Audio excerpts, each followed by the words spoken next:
Hello YouTube, just want to offer a review today of one of my favorite watches, a great collector watch for me, and that is my Bulova Moon Watch, reference number 96B251. It's the special edition Moon Watch chronograph, and it was made famous when it was worn on August 2nd, 1971 as a part of the Apollo 15 space mission.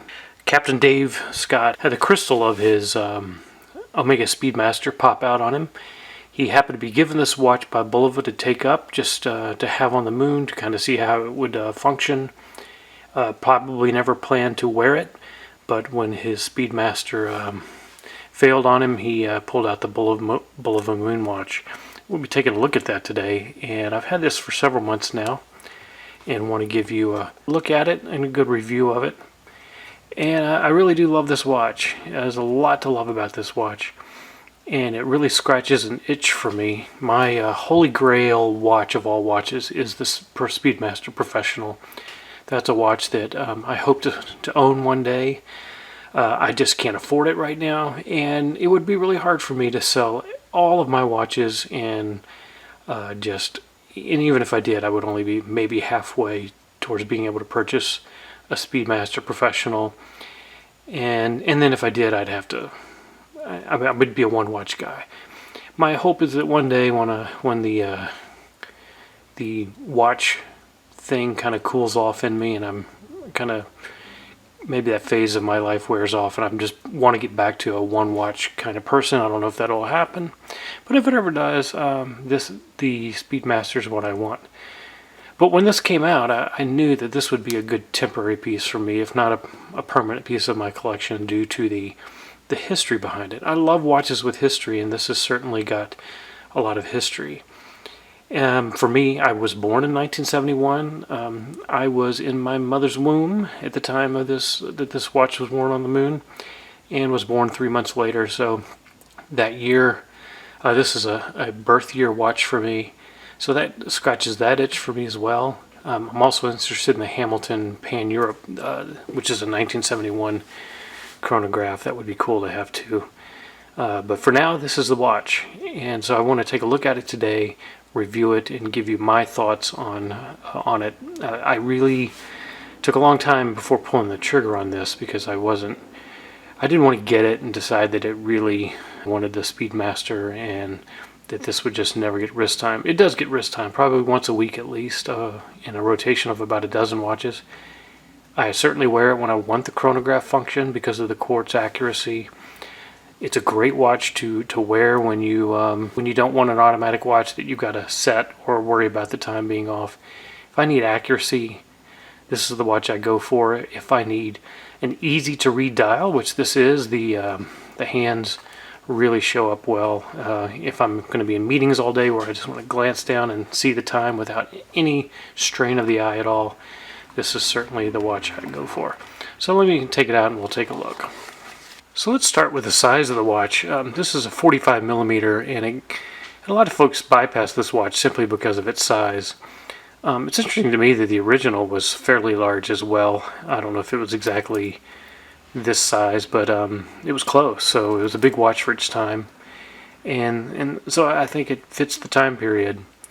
It's a good tool watch, so you can imagine if you're on the moon and you want to be able to, you're holding your arm out at a distance, you want to be able to tell what time it is easily. So this is why this watch does that. Of course, it has the tachymeter around the edge to measure time and distance, and but for the size of this watch, 45 millimeters, understand that the dial itself, from the bezel to bezel edge, is around 40 millimeters. That was my best measure. So it's not a huge watch, though I will tell you, because of the lug to lug is pretty long. It does wear large, so it wears largest of all my watches. Also too, because the crystal goes all the way to the edge. This is a lot of crystal, so that itself, I think, makes the watch feel and look bigger. I guess because of my love for the Speedmaster, I had wished, and of course I'm criticizing a 40-something-year-old design, but I kind of wish that it had the crystal ended around the tachymeter measure, and then that would be exposed, but that would give it maybe a curved look in there, and that would make the watch it would draw your eyes into the dial and make it look a little smaller. But remember, what's laying on your wrist is, as far as size, is this case. So it's not, I don't think it wears huge. Let me go ahead and start showing you wrist shots as I can do them. So here it is on my 7 1/4 inch wrist, and I think it fits rather nicely. So as you can see, it extends pretty far to the edges of my wrist, and I have a 7 1/4 inch, so it's going to wear large. For me, it's a great size. I love the size of this watch. I don't feel like it's too big. It's right at the limit, but not too big. So let's talk about the dial. Of course, you have 3 sub-dials here for the chronograph and the second hands. Given that this is a quartz movement, you have the 262 kilohertz high-performance quartz. I really wish the 6 o'clock seconds hand would sweep like the other Bulovas like this. But it does 2 ticks per second. When it comes to quartz watches, the thing I hate about a quartz watch is the 1 second tick around the large dial, but when it's small like that, it's hardly noticeable. So that's really, chronographs with small sub-seconds are about the only way I can really enjoy a quartz, and this enables me to do that. So I'm going to go ahead and run the chronograph and let you take a look at that. The pusher has a solid feel to it. The tenth of a second dial will continue to run for the first 30 seconds, and then it stops. Now if you press and stop the time and restart it, it restarts that 30 seconds, so it'll continue for another 30 seconds. One thing I don't like about the chronograph is that I can't do lap time. So normally most quartz chronographs I could stop this, and then it would then when I hit it again, it would go back to continue the time. If I hit this, it's going to reset it. So you can see the tenth of a second dial has stopped, and now we'll stop the chronograph, and you'll see you get the accurate readings. So we're at about what's that, 42.8 seconds. So you get your tenth of a second reading there, and then I'm going to reset it, and you get this sweeping function there as it goes back. But once you run the chronograph, you get a little bit of that jittery look in the second hand going around. But hey, I think that gives it a little bit of that authentic feel, because that's what it would have done, I'm sure, in the original.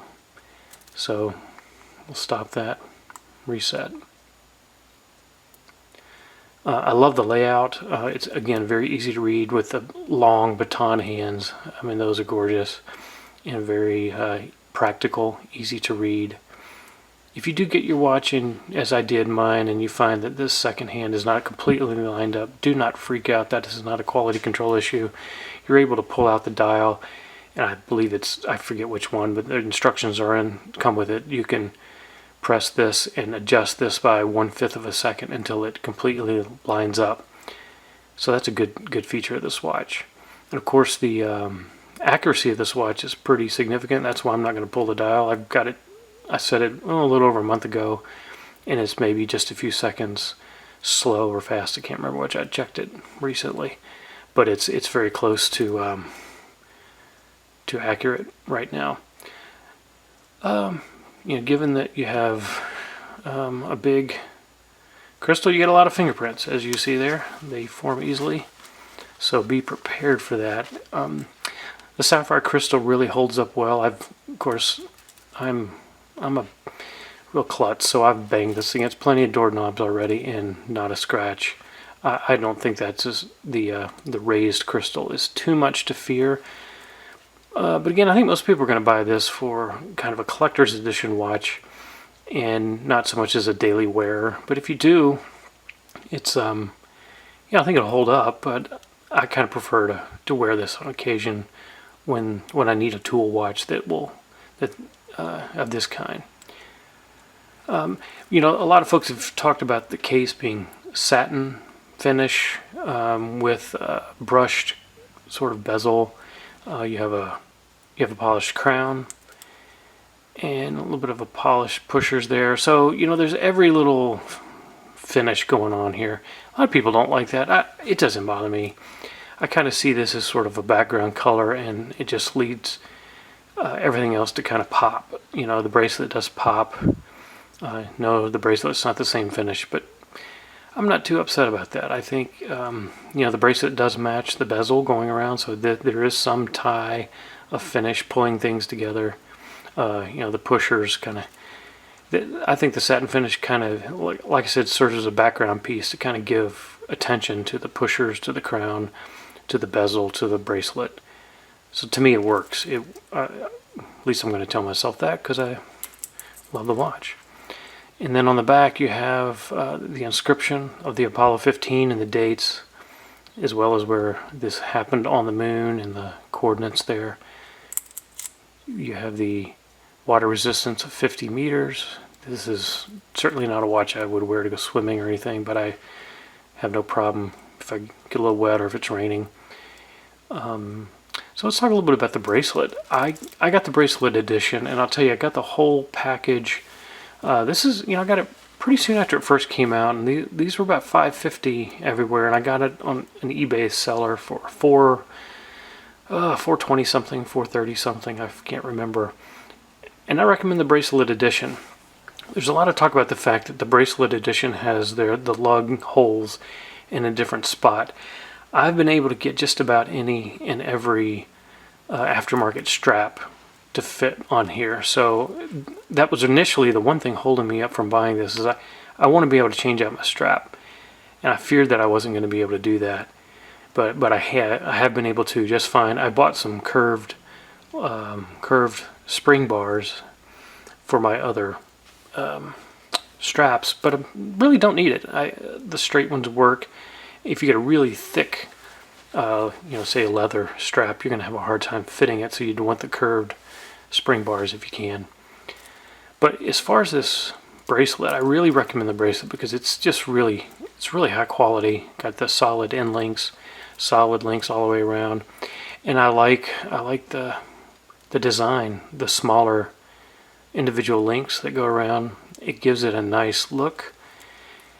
Yeah, one problem is that there is no micro adjustment, so you're going to adjust this bracelet by one whole link. And again, there's smaller links, so that's not too much of a problem, but this wears just slightly big on me, and I like a perfect fit, so I've had to get used to the fact this is going to wear a little bit loose, and if I took out another link, it'd probably be too tight on some days, so I'll go ahead and wear it a little bit loose.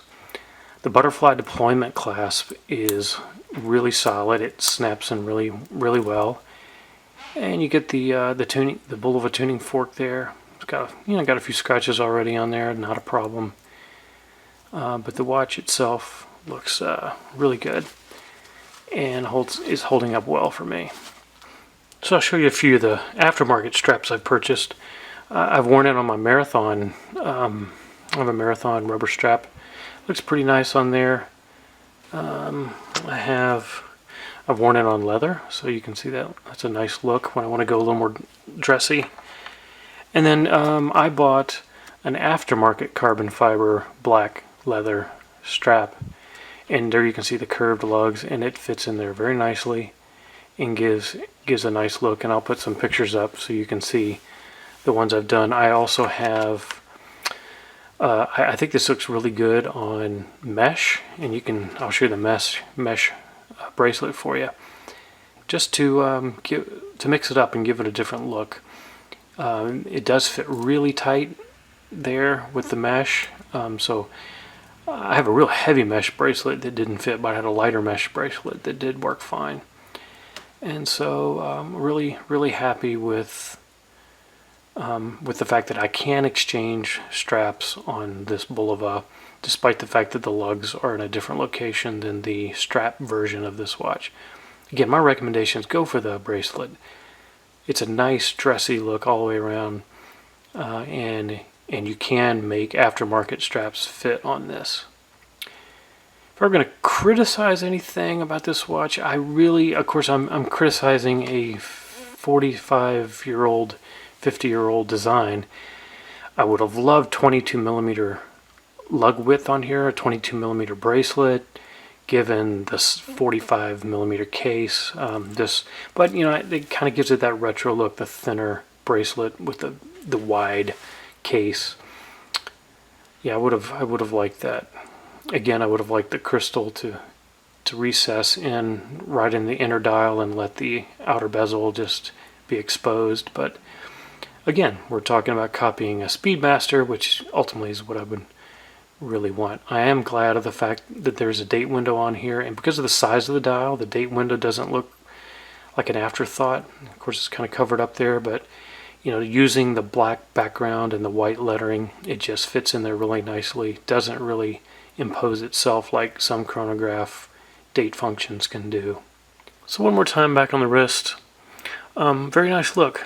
I like the bracelet. Like the overall design of the watch. Love its history. It's a, you know, I rarely wear it where I don't tell someone the story of the watch. It's a great watch, so I recommend it. If you have any questions about it, please post it below in the comment section. I'll try to respond. And if I get any updates, I'll certainly post them as I get them. So thanks very much for tuning in and have a great day.